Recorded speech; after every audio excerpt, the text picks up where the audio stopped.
para calificar. Así que pueden empezar nada más. ¿Una consulta se ve en pantalla? Sí.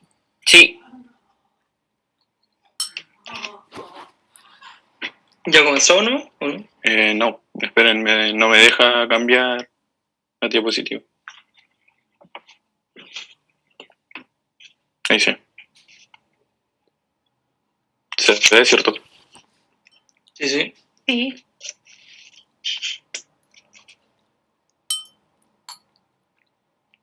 ¿Ya listo? ¿Sí? Antes de comenzar, profesores, quería decirles que yo no tengo cámara, por si acaso. Yo hablé con la profe Pamela sobre eso. Sí, anoche también Fabiano nos avisó, así es que no hay inconvenientes. Vale.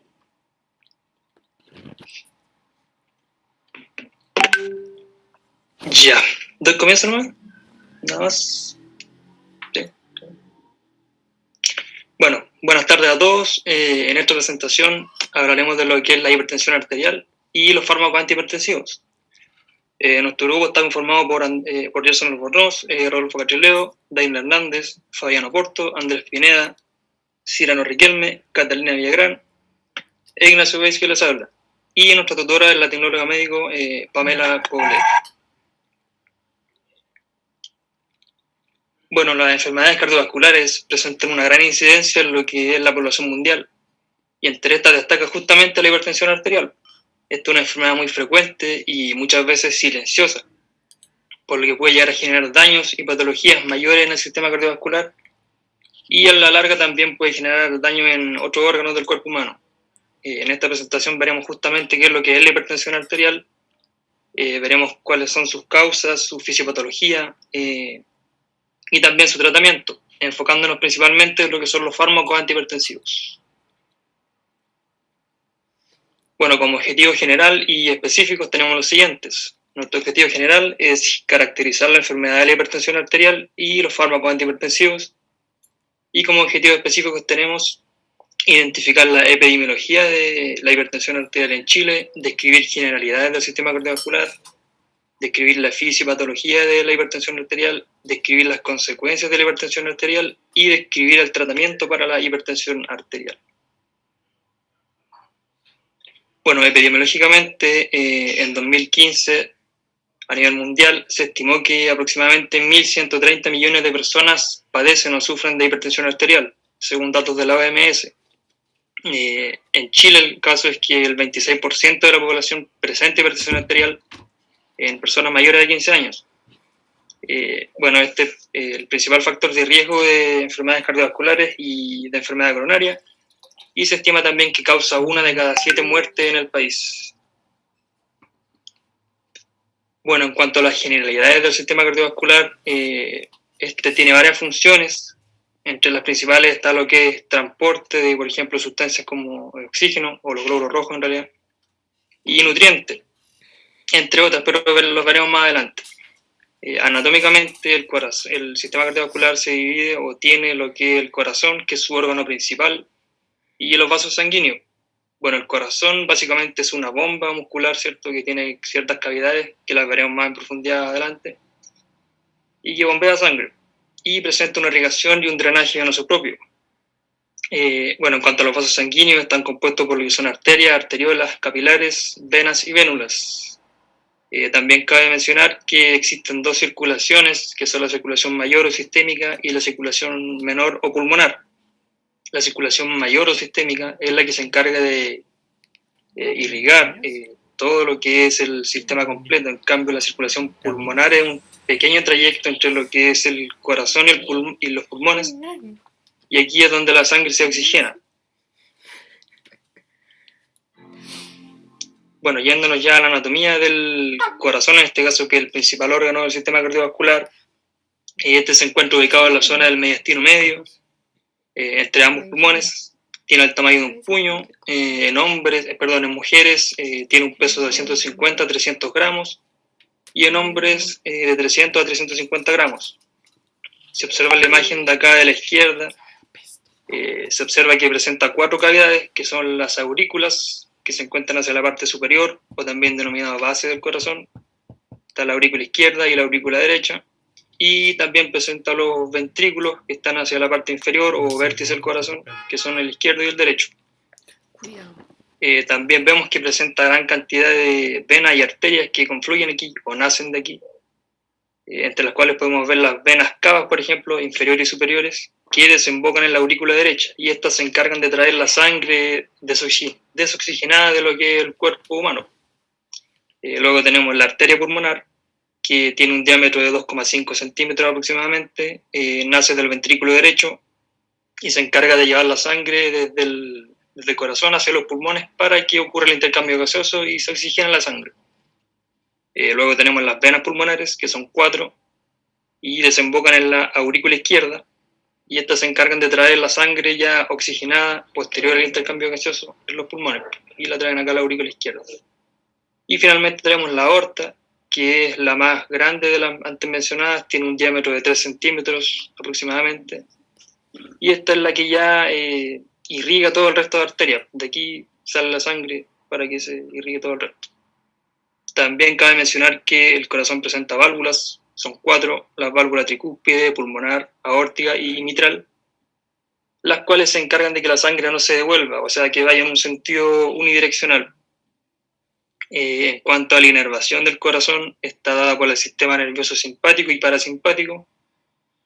Si ustedes ven la imagen de la derecha, esquemática de color amarillo, vemos lo que es el sistema de conducción eléctrica del corazón, que está compuesto por células especializadas que poseen automatismo, o sea que son capaces de generar sus propios impulsos eléctricos. Tenemos estructuras que son los nodos y los fascículos. En cuanto a los nodos, tenemos 2, el nodo sinoatrial o sinusal también, que es el denominado marcapasos natural del cuerpo humano y que es el que da inicio a este impulso. Luego este impulso se dirige a través de la aurícula, mediante los fascículos auriculares, y llega a lo que es el segundo nodo, que es el atrio ventricular. Luego el impulso pasa hacia los ventrículos a través del haz de His, y este haz de His a su vez se divide en 2 ramas, una izquierda y otra derecha, y termina como fibra de Purkinje. Todos estos impulsos pueden ser medidos mediante un examen que es el electrocardiograma, pero será visto más adelante. 2 procesos importantes a conocer son la sístole y la diástole. La sístole es el proceso de contracción del corazón en el cual eyecta la sangre, y la diástole es todo lo contrario, el proceso de relajación en el cual se llena de sangre, o sea, entra la sangre. Se estima que en condiciones normales son 70 ciclos por minuto, y cada ciclo tiene una duración de aproximadamente 0,8 segundos. Pero no es equitativo entre la sístole y la diástole, ya que la sístole tiene una duración de 0,3 segundos, mientras que la diástole de 0,5 segundos. En cuanto a las funciones del sistema cardiovascular, tiene varias, como lo son el transporte de sustancias, regulación y protección. En cuanto al transporte de sustancias, tenemos transporte de sustancias respiratorias, como eritrocitos, por ejemplo, que llevan el oxígeno. También transporte de sustancias nutritivas, como de las que se obtienen del proceso de digestión. También transporte de desechos metabólicos que luego llegan a lo que es el riñón y de ahí son excretados como orina. También después tenemos la función de regulación, en el cual contiene, o más bien lleva hormonas a lo que es el órgano diana, en este caso, para que ésta ejerzan su función o su acción. Y también ayuda a regular lo que es la temperatura, manteniéndola dentro de los niveles estables. Y en cuanto a las funciones de protección, tenemos que participa en la coagulación para la cicatrización de heridas, y tiene una función inmunitaria que contiene lo que son los glóbulos blancos que nos protegen contra cualquier agente externo o patógeno que pueda entrar al cuerpo humano. Un concepto muy importante a conocer es lo que es la presión arterial. Esta se define como la fuerza que ejerce la sangre contra las paredes de los vasos sanguíneos. Lo normal es que sea una presión de 120 para el caso de la presión sistólica y 80 para el caso de la presión diastólica, medido esto en milímetros de mercurio. Si observa la imagen acá, se ve que esto se puede medir mediante un aparato que es el esfingomanómetro o tensiómetro también denominado, que justamente mide la presión arterial y se entrega acá los valores en ese monitor que se observa ahí en la imagen. Bueno, yéndonos ya a la hipertensión como tal, esta se define como una elevación de la presión arterial, tanto diastólica como sistólica, y a su vez tiene dos tipos. Está la primaria, o también denominada idiopática, y la secundaria. La gran mayoría presenta una hipertensión primaria o esencial, que es de un origen multifactorial e impreciso, y un pequeño número de casos padecen ya de hipertensión arterial debido a causas secundarias que son conocidas, pero que principalmente son causas renales. Bueno, en cuanto a la presión arterial, también se define que existe una prehipertensión, que se observa ahí que se mueve entre rangos de 120 y 139 y 80 a 89 milímetros de mercurio para presión sistólica y diastólica respectivamente. Y luego tenemos la hipertensión como tal, que tiene 3 grados a su vez, que van aumentando la gravedad a medida que aumentan. Tenemos que la grado 1 va desde 140 a 159 y de 90 a 99 milímetros de mercurio. La grado 2 de 160 a 179 y de 100 a 109 milímetros de mercurio. Y la grado 3, que ya la más grave, que tiene valores de 180 y 120 milímetros de mercurio. Bueno, en cuanto a los síntomas, según la Organización Mundial de la Salud, la hipertensión no siempre se va a manifestar con síntomas. Van a ser muy pocas las personas que van a padecer. Es por ello que se dice que se mata silenciosamente. Sin embargo, estos síntomas van a poder presentarse como cefaleas matutinas, hemorragias nasales, ritmo cardíaco irregular, alteraciones visuales y acúfenos, que es el zumbido en los oídos. Cuando la hipertensión es grave, puede llegar a provocar fatiga, náuseas, vómitos, confusión, entre otras. El diagnóstico de la hipertensión se va a realizar a través de varios procesos. Primero vamos a tomar en cuenta la historia clínica del paciente, donde se van a incluir datos como factores de riesgo cardiovasculares, que van a estar los modificables, como la ingestión de sal, el consumo de altas grasas saturadas, la inactividad física, el sobrepeso, y los no modificables, que van a ser la diabetes, dislipidemia, las de la persona, entre otros. También hay que tomar en cuenta los antecedentes familiares de enfermedad cardiovascular o hipertensión, en especial en personas que hayan muerto por causa cardíaca, en familiares de primer grado. También los hábitos tóxicos, como el consumo de alcohol y el hábito de fumar, que son parte de los factores de riesgo cardiovascular modificables. También medicamentos que puedan causar hipertensión. Y por último, la existencia de enfermedad cardiovascular previa, como un ictus, un infarto de miocardio, insuficiencia cardíaca congestiva, entre otros. Bueno, también hay que tener en cuenta la correcta medición de la presión arterial. Tradicionalmente, el diagnóstico de la hipertensión se basa en esta medición, sobre todo en la consulta médica. Bueno, a nivel mundial no hay un número aceptado de mediciones ni de visitas necesarias, y todas las guías internacionales no son muy específicas en cuanto a este tema, y todas recomiendan varias mediciones en la consulta en días diferentes.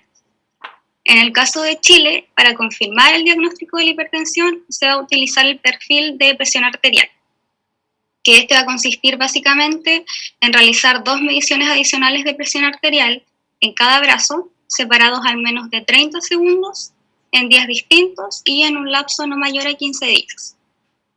Y bueno, para realizar la medición de la presión arterial, las personas deben estar en reposo 30 minutos si realizó ejercicio intenso, bebió café o alcohol o fumó. Debe vaciar también la vejiga urinaria en caso de ser necesario y deben estar en reposo al menos 5 minutos antes de la toma del examen. ¿Cómo se realiza este examen?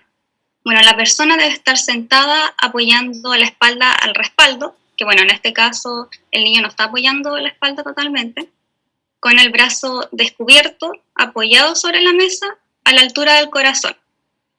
No se tienen que cruzar las piernas y los pies tienen que estar apoyados al suelo. Y también el paciente no debe hablar durante la medición.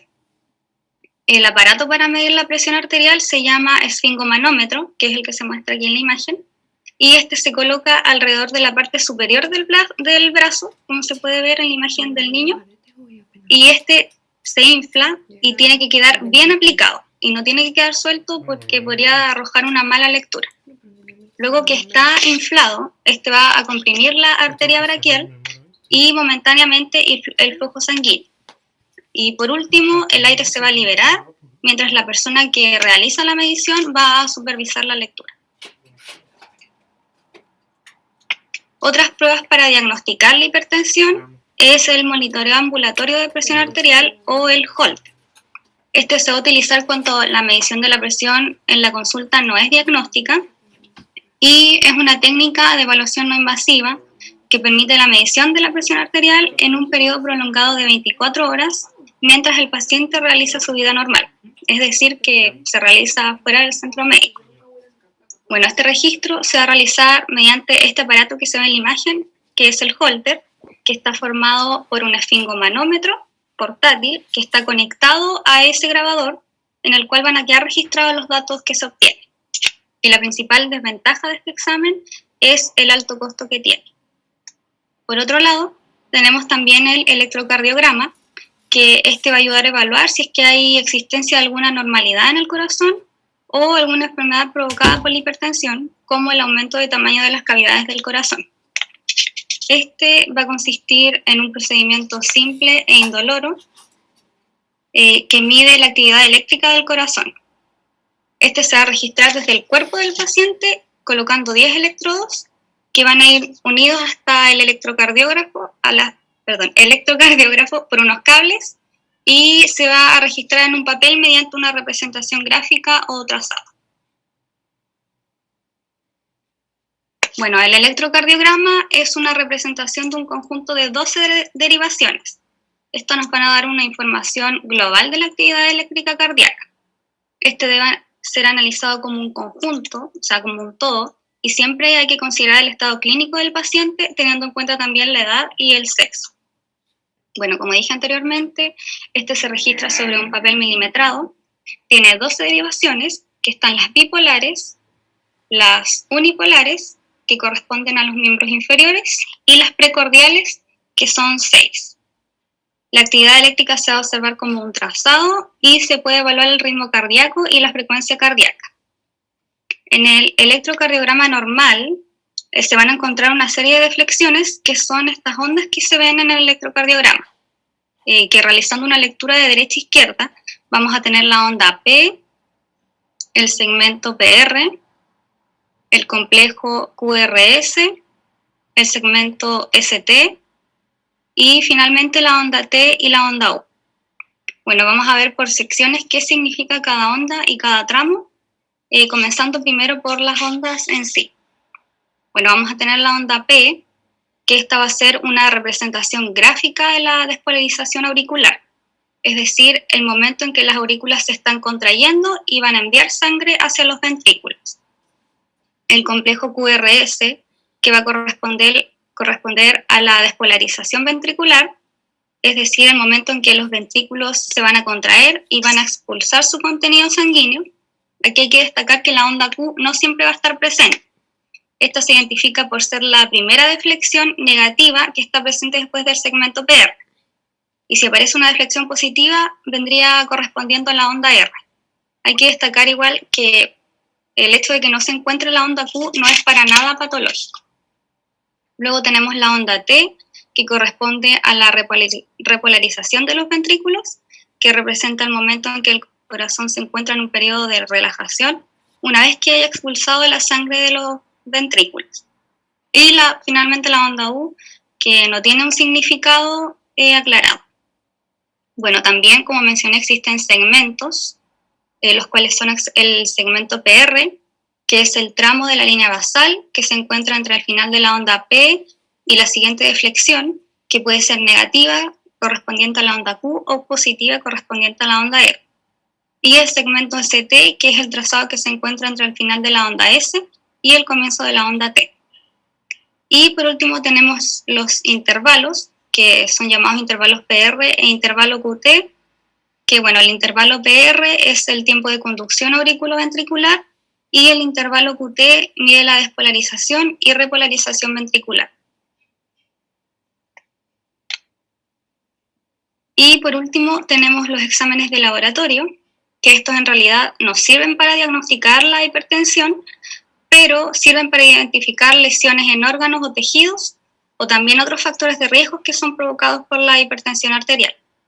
Bueno, aquí me basé en una guía clínica de hipertensión arterial que publicó el Ministerio de Salud en el año 2010, y entre los exámenes que se encontraban eran el hematocrito, que es parte del hemograma y que generalmente suele estar elevado en la hipertensión.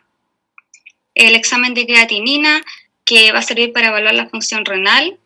El examen de orina, que va a permitir evaluar la existencia de alguna enfermedad renal también. En este caso se solicita el examen de orina completo. La glicemia, que es un factor de riesgo de la hipertensión, que puede llevar a complicaciones cardiovasculares. El ácido úrico, que igual se eleva en pacientes hipertensos y que también es considerado como un factor de riesgo cardiovascular. El perfil lipídico, que en este caso consideraría el colesterol total y los triglicéridos, que cuando estos están alterados también se van a relacionar con enfermedades cardiovasculares. Y por último tenemos el potasio sérico, que cuando este está disminuido va a tener un rol crítico en la hipertensión. Bueno, como introducción a la fisiología, tenemos que la presión arterial está relacionada con diversas variables. Entre las de mayor importancia se tiene a la resistencia periférica total, que es la resistencia que ofrece el sistema vascular al flujo de sangre, y esta tiende a aumentar cuando existe una mayor viscosidad de la sangre y cuando existe vasoconstricción en las arteriolas, o sea, una reducción del lumen de estos vasos. Y también la presión arterial se ve afectada por el gasto cardíaco, el cual está directamente relacionado con el volumen sistólico y la frecuencia cardíaca. Un aumento de cualquiera de estos, si no se compensa por una disminución en otra variable, originará una presión arterial aumentada. Cuando existe una presión arterial aumentada de una forma crónica y prolongada, estaríamos hablando de hipertensión arterial, la cual aumenta en general la carga de trabajo a todo el sistema circulatorio y del corazón conforme se incrementa la resistencia a la sístole del ventrículo izquierdo. Esto puede llevar al corazón a aumentar la fuerza contráctil, llegando a atrofiar el ventrículo izquierdo, aumentando la demanda de oxígeno y la carga de trabajo cardíaca, entre otras afecciones. Bueno, se desconoce aún exactamente cuál es la causa de esta patología, por lo que se ha optado a investigar en general los mecanismos de control de la presión arterial, lo que hace que su fisiopatología sea muy compleja, ya que estos mecanismos son variados y actúan en conjunto. En esta presentación revisaremos los más importantes, teniendo al sistema renina-angiotensina-aldosterona, a la actividad del sistema simpático y a la disfunción endotelial. Bueno, empezando, tenemos un eje regulador muy importante de la homeostasis, que es el sistema renina-angiotensina-aldosterona. Este es el sistema hormonal más íntimamente relacionado con la regulación de la presión arterial, vinculado con el riñón. Y de una manera resumida, su mecanismo de acción se constituye por la renina, la cual es una enzima secretada por las células yuxtaglomerulares de los riñones, la cual reacciona con el sustrato angiotensinógeno, que es un péptido secretado por el hígado al torrente sanguíneo, y este produce angiotensina 1, la cual no tiene mayor actividad hasta que los capilares pulmonares se cataliza por la enzima convertidora de angiotensina, la ECA, y se produce angiotensina 2. Esta última va a generar vasoconstricción arterial y va a estimular en las glándulas suprarrenales la producción y liberación de aldosterona, logrando una retención de sal y agua, lo que aumenta el volumen sistólico, resultando en un aumento de la presión. En la hipertensión arterial se ha observado que los pacientes no tienen este sistema de renina-angiotensina tan inhibido como correspondería a nivel de presión arterial. Recordemos que se rige por una retroalimentación negativa, teniendo estos pacientes hallazgos de niveles inapropiadamente altos de renina plasmática, pudiendo deberse a diferentes factores, entre uno de ellos una actividad simpática irregular. Bueno, el descontrol de este eje regulador y su producto final, la angiotensina 2, es uno de los principales factores que puede llegar a una hipertensión arterial, puesto que de algún modo condiciona la acción de otros factores humorales y neurales.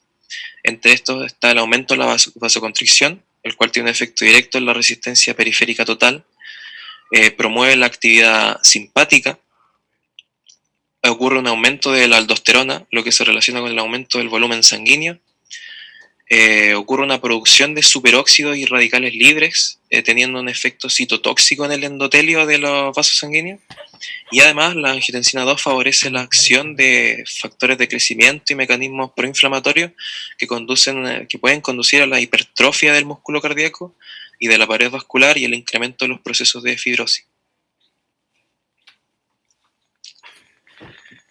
Bueno, aquí tenemos otro sistema muy importante en la regulación de la presión arterial, el cual es el sistema nervioso simpático. Este funciona de tal manera que la actividad nerviosa sensorial proviene de varoreceptores, los cuales son terminaciones nerviosas sensibles que detectan los cambios en la presión arterial.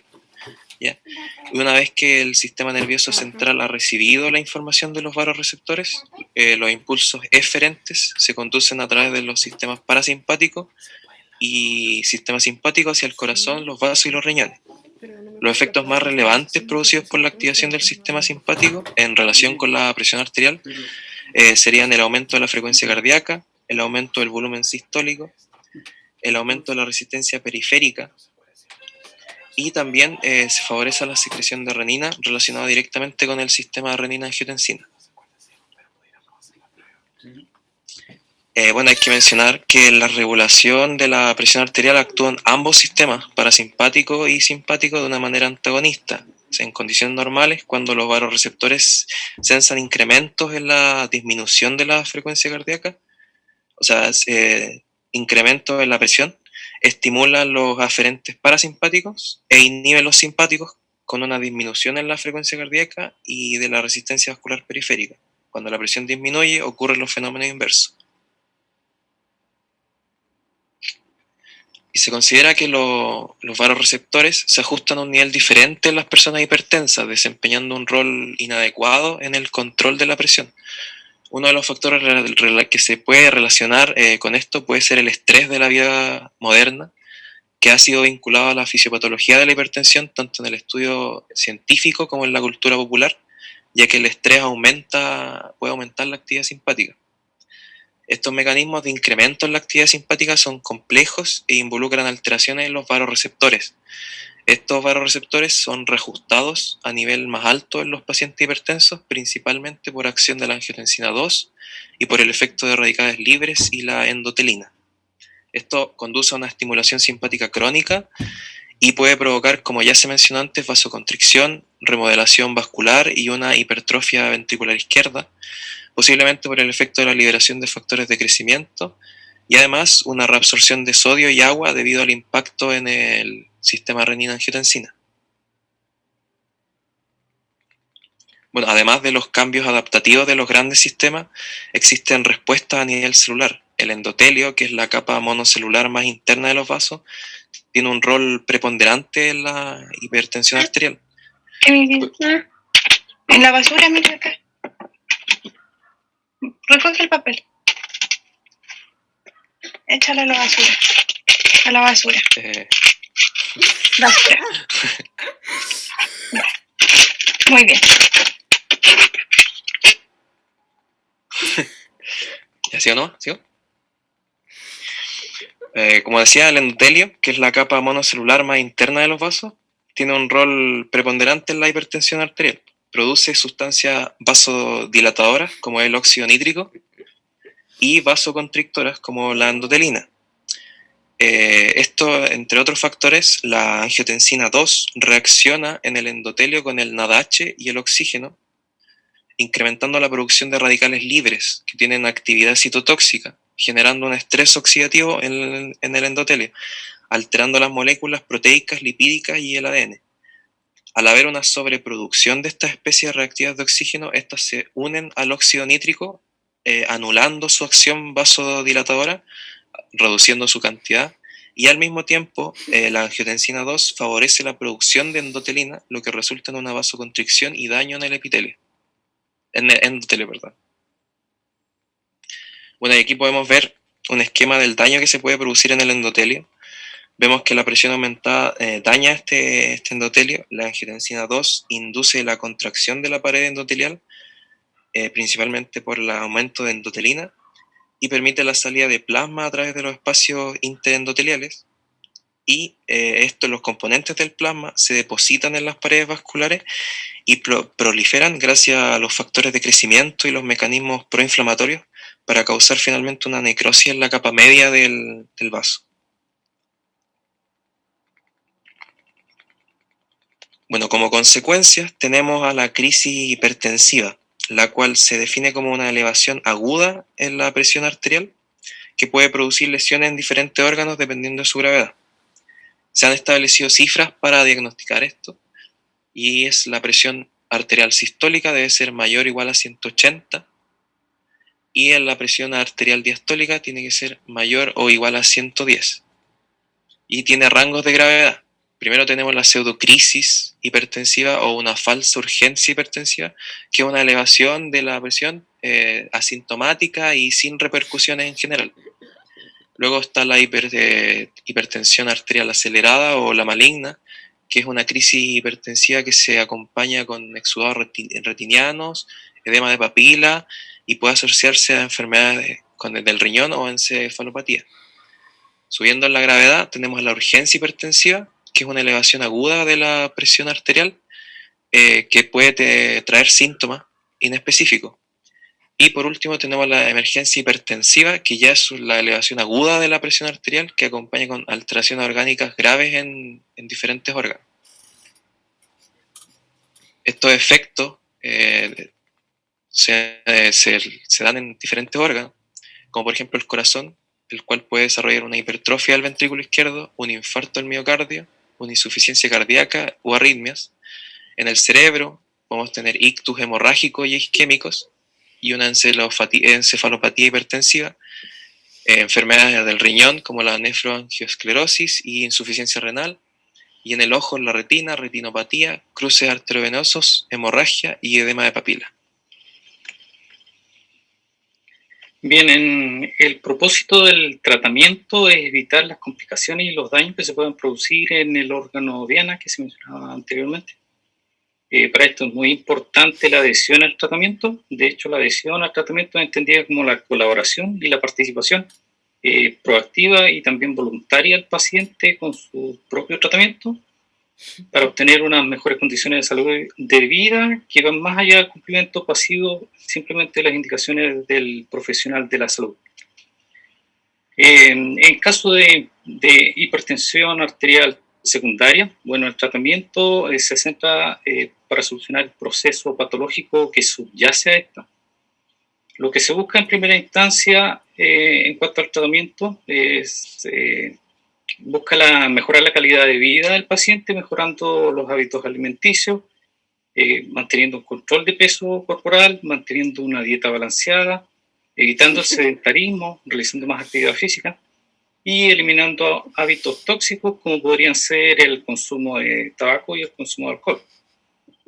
Ya en el caso más avanzado de esta enfermedad, bueno, se puede recurrir a fármacos antihipertensivos. Estos fármacos antihipertensivos lo que buscan es disminuir la presión arterial y lo hacen a través de distintos mecanismos de acción que vamos a pasar a ver ahora. Tenemos los inhibidores de la enzima convertidora de angiotensina, también denominadas IECA. En general, estos fármacos van a tener la terminación pril en su nombre, como por ejemplo el captopril, el enalapril, el lisinopril. Y lo que hacen es inhibir la enzima convertidora de angiotensina. Recordemos que la angiotensina 1, al pasar por los pulmones, se convierte en angiotensina 2, producto de la enzima convertidora de angiotensina, y esta angiotensina 2 es la que al unirse a sus receptores va a producir aumento de presión, ya sea por la vasoconstricción de las arterias o por el aumento de la aldosterona. Al inhibir la ECA, estamos inhibiendo la producción de angiotensina 2, por lo tanto, disminuyendo así la presión arterial. Dentro de los efectos secundarios, bueno, se presentan la tos seca, la hipotensión, la proteinuria, el exantema, las náuseas, el vómito y la diarrea. Contraindicaciones, bueno, no se recomienda este fármaco para personas que tengan asma, tos crónica, para mujeres embarazadas, personas que tengan insuficiencia renal o que presenten estenosis de la arteria renal. En cuanto a los ARA2, que son los antagonistas del receptor de la angiotensina 2, en general estos fármacos van a tener una terminación sartán en su nombre, como por ejemplo los sartán, valsartán, telmisartán, y tal como le indica su nombre, bueno, el mecanismo de acción es bloquear los receptores de la angiotensina 2, específicamente el receptor AT1. Por lo tanto, a pesar de que exista angiotensina 2 en circulación, esta no va a poder unirse a sus receptores, por lo tanto no va a provocar un alza en la presión. Dentro de los efectos secundarios se presenta la hipotensión, la cefalea, las náuseas, vómitos, diarrea, y no se recomienda usar este fármaco en personas que tengan estenosis bilateral de la arteria renal ni en mujeres embarazadas. Continuando con los alfa-1 bloqueadores, estos son fármacos antagonistas de los receptores alfa-1 adrenérgicos, tienen como terminación sina, como por ejemplo la prazosina, la terazosina, la tamsulosina, y su mecanismo de acción es bloquear los receptores alfa-1. De esta manera inhiben la actividad simpática en la vasculatura. Estos receptores lo que hacen es, mediante la acción de la adrenalina y de la noradrenalina, producir una contracción en el músculo liso vascular, por lo tanto, esa vasoconstricción aumenta la presión arterial. Al inhibir esta actividad en estos receptores, se impide el alza de presión arterial. Dentro de los efectos secundarios, lo que se presenta es hipotensión, mareos, insuficiencia cardíaca congestiva. Pasando a los beta bloqueadores, bueno, en general estos fármacos tienen la terminación LOL, como por ejemplo el metoprolol, el propanolol y el atenolol. Lo que busca este medicamento es bloquear los receptores beta-1 adrenérgicos. Estos se encuentran tanto en los nodos del corazón como en los cardiomiocitos. En los nodos, lo que hacen mediante la acción de la adrenalina y la noradrenalina es aumentar la frecuencia cardíaca, lo que se conoce como un efecto cronotrópico positivo. De esta manera aumenta la presión arterial. Y en los cardiomiocitos aumentan la contractibilidad del corazón. También de esa manera pueden aumentar la presión arterial. Al inhibir esa actividad simpática del corazón, se va a producir un descenso en la presión arterial. Claro, no sabe cuál cuenta te transfirió. Dentro de los efectos secundarios se pueden producir bradicardia, fatigas, hipotensión, broncoconstricción y también disminución de la libido. No se recomienda el uso de estos fármacos en personas que tengan asma, que tengan EPOC, bradicardia sinusal y choque cardiogénico. Los medicamentos bloqueadores de los canales de calcio, tenemos como ejemplo el verapamilo y la nifedipina, que normalmente las células musculares se contraen mediante la entrada de calcio hacia el citosol. Existen dos tipos de canales de calcio, unos denominados tipo L, que se encuentran en los cardiomiocitos y la célula del músculo liso vascular, que fomentan la contracción del músculo liso. De esa manera aumenta la presión arterial. Y los canales de calcio tipo T, que se encuentran en las células marcapasos del corazón, estas fomentan el aumento de la frecuencia cardíaca y también, por ende, el aumento de la presión arterial. Al bloquear estos canales de calcio, se disminuye la presión arterial. Dentro de los efectos secundarios se presenta hipotensión, cefaleas, náusea, taquicardia refleja y edema periférico. No se recomienda el uso de estos fármacos en pacientes que tengan insuficiencia cardíaca congestiva, hipotensión y taquicardia ventricular. Dentro de los medicamentos diuréticos existen varios tipos que se catalogan según el lugar en donde van a actuar. Lo que buscan en general los medicamentos diuréticos es justamente aumentar la diuresis, quiere decir aumentar la excreción de orina. De esa manera disminuyen el volumen sanguíneo y disminuyen también, por ende, la presión. El volumen sanguíneo lo van a disminuir impidiendo la reabsorción de sodio, por lo tanto también impiden de esa manera la reabsorción de agua hacia el sistema circulatorio. Comenzamos con los diuréticos de asa. Estos en general tienen la terminación semida, como por ejemplo furosemida o toracemida. Esto se encuentra o actúa más bien en el asa de Henle. El mecanismo de acción es inhibir los transportadores NK-CC2. Esos transportadores lo que normalmente hacen es reabsorber sodio, potasio y cloro.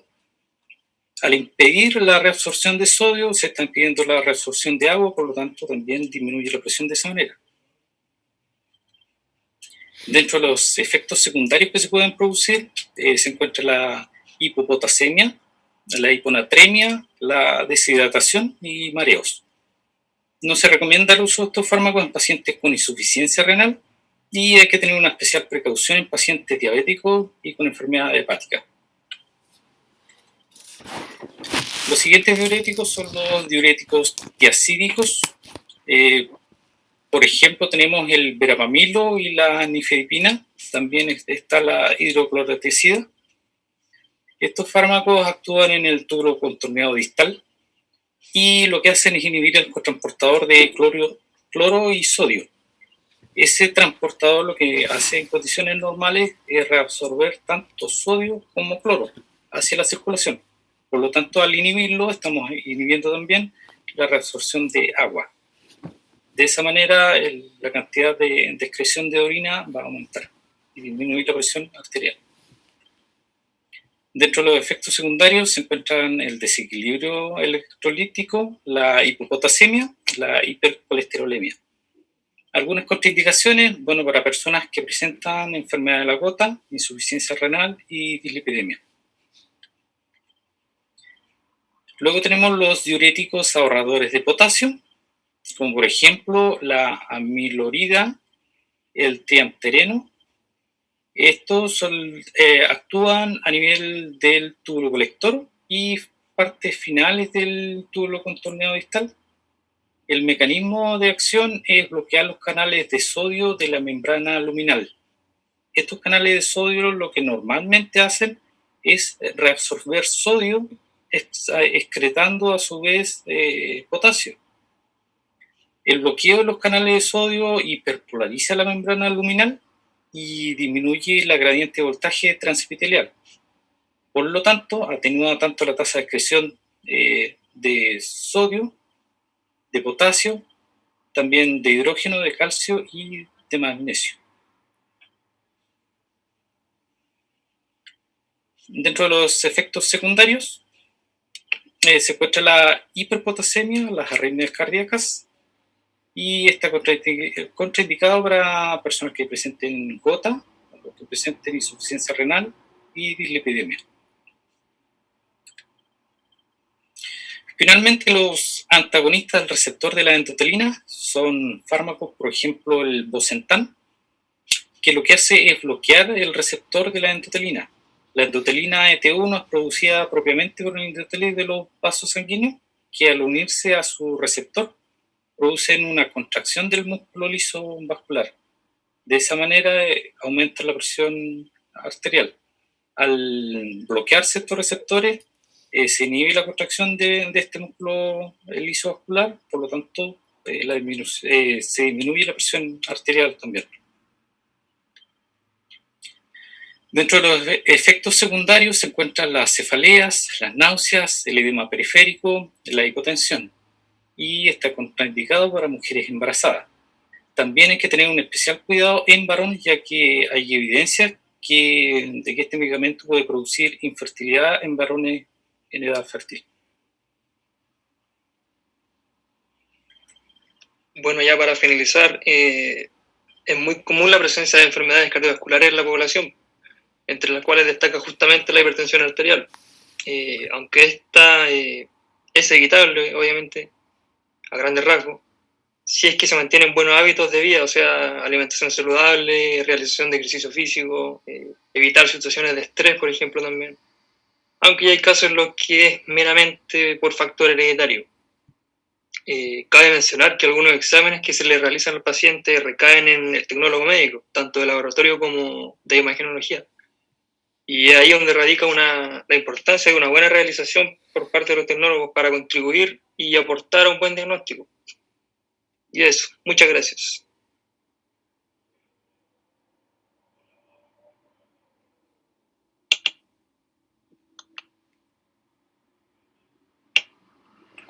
Ya chicos, muchas gracias. Sí, aplausos, como dicen sus compañeros.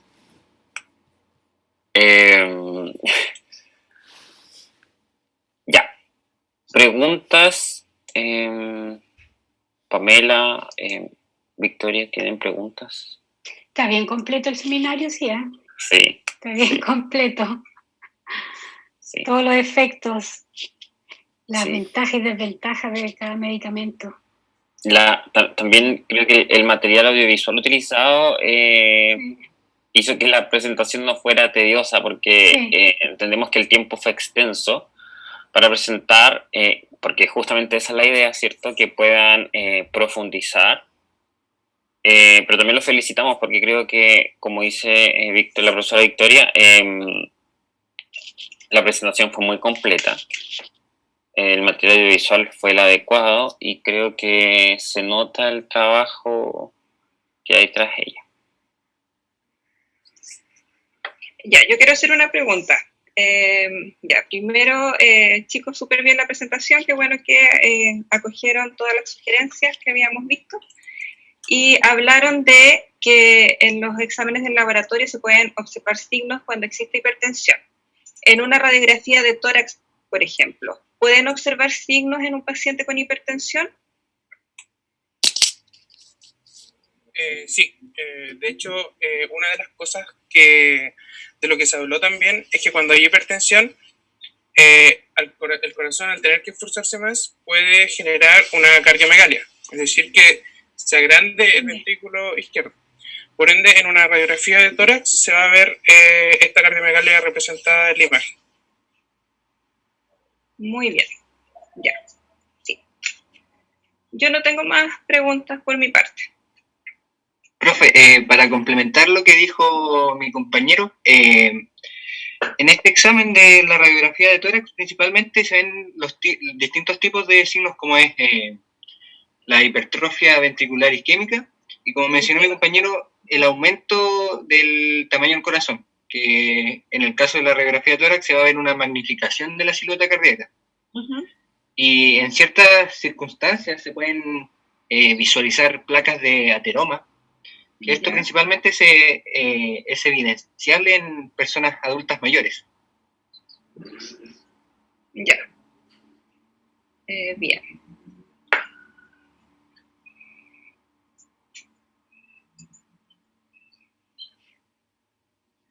No sé si Cristian o Vicky tienen más preguntas. Sí, yo tengo una. Ah, Pregunta nada más. Victoria y yo pregunto. ya. No, una curiosidad, entre las indicaciones para la toma de presión, decía, bueno, el reposo 30 minutos, no consumir café ni alcohol y tratar de vaciar la vejiga. ¿Por qué es conveniente?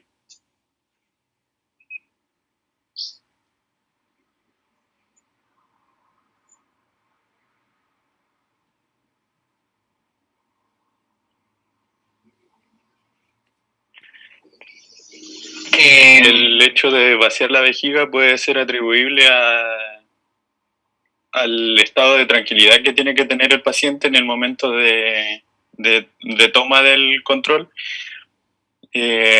Además, esto de vacío de vejiga previo a la toma del examen va a ayudar a que el volumen sanguíneo esté más estable y no haya una alza de presión aguda en el momento. ¿Qué más puede ser?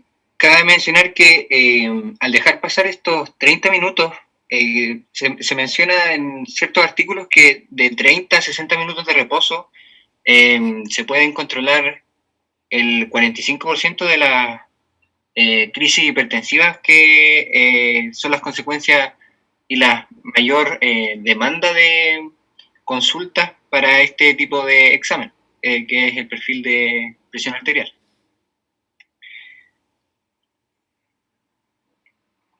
Cabe recordar además, en cuanto a la excreción de orina, que dicha excreción, que también es llamada diuresis, es una de las formas de regular la presión arterial. De ahí que se ocupan los fármacos diuréticos. Por ende, al excretar antes de tomar la presión, podría medirse una presión más normal, por así decirlo, del paciente.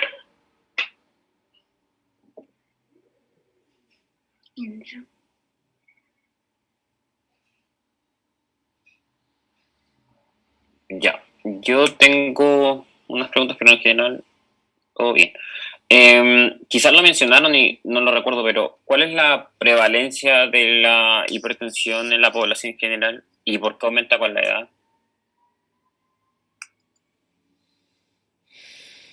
O sea, ¿por qué aumenta la prevalencia con la edad?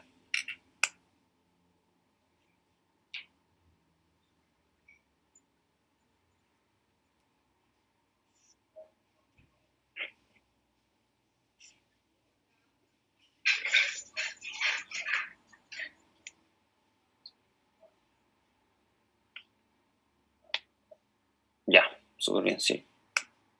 Y lo otro es que, bueno, hay factores modificables y no modificables que predisponen, ¿cierto?, al desarrollo de hipertensión arterial.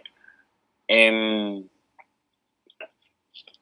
también sabemos que el mayor porcentaje de casos, y así lo describen algunos artículos científicos, ¿cierto?, no es posible atribuir una causa conocida. ¿Conocen más o menos cuál es el porcentaje de este desarrollo de la hipertensión que es atribuible a una causa conocida y cuál es atribuible o no es atribuible a una causa conocida? Eso es como pregunta nada más, porque me pareció interesante mientras revisaba la información al respecto, que uno generalmente lo atribuye como a los factores modificables y no modificables, pero sabemos que hay un porcentaje, ¿cierto?, que es atribuible a ello, pero en realidad la gran o la mayoría de las causas de la hipertensión son desconocidas. Yo no sé si pudieron ver algo como similar respecto a eso. Profe, me parece mucho haber leído que era algo así como el 20% en hipertensión arterial secundaria, que es la que se conoce la causa de ella, porque la primaria es la idiopática, la que no se conoce realmente qué es lo que la causa. Sí, que si uno lo lleva como al contexto, porque generalmente decimos no, es que tenemos que disminuir los factores modificables. Si lo vemos en contexto, es un porcentaje bastante bajo. No menos importante, pero sigue siendo un porcentaje bajo. Pero entendemos que si le decimos a la población, no, solo el 20% de las personas o de las causas de la hipertensión son atribuibles a factores modificables o no modificables, probablemente nadie se va a cuidar. Si ya no lo hacen sin saber el porcentaje, entonces la verdad es que uno debe siempre mantener estas medidas de prevención. Pero es importante para nosotros, ¿cierto?, saberlo. Así es que eso, muchas gracias. Y la relación con y esto me parece interesante porque es lo último que me gustaría preguntar, porque muchos han hablado, ¿cierto?, de lo que está sucediendo hoy en día, de la incidencia, de lo que pasa con la enzima convertidora de angiotensina 2, ¿cierto?, la hipertensión y también como con lo del COVID. ¿Ustedes saben o podrían explicar algo al respecto?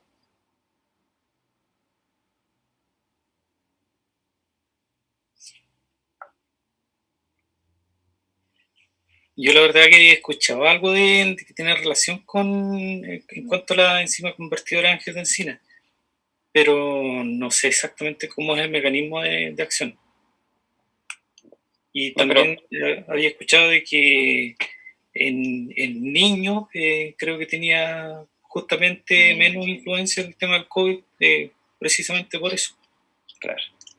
Sí, claro que hay estudios que relacionan como la presencia, ¿cierto?, de esta enzima con, o en el fondo las personas que desarrollan hipertensión con un mayor riesgo o de padecer las consecuencias, digamos, o las agravantes del virus SARS-CoV-2. Pero en realidad eso fue como en un principio, ¿cierto?, de la pandemia. Como sabemos, el conocimiento ha ido avanzando, pero ya tampoco es posible. Algunos estudios dicen que no hay una relación como certera, entonces, bueno, pero lo importante es saber que ante la duda es mejor abstenerse y cuidarse. Eso, chicos, felicitaciones, me sumo a las palabras de sus profesoras, creo que la presentación fue muy buena, nos excedimos un poco en el tiempo, entendiendo también, ¿cierto?, la cantidad de información que hay disponible. Dos cosas me gustaría indicarles. Lo primero es que si es que me pueden enviar la presentación al correo electrónico para subirla y que esté disponible para sus compañeros, en el curso en realidad. Y dos, informarles que la fecha de entrega del informe número 2 se aplazó para el 14 de enero. Creo que les envié también por campus virtual el recordatorio. Eso, sí. Y nos vemos el próximo año. Así es que tengan unas bonitas fiestas, lo que mejor se pueda. Un abrazo para cada uno. Cuídense y si todo sale bien, nos volveremos a encontrar pronto. Nos veremos. Sí. Que estén bien. Que estén muy bien. Chao, que estén bien. Chao, profe. Que tengan bonitas fiestas. Que estén bien.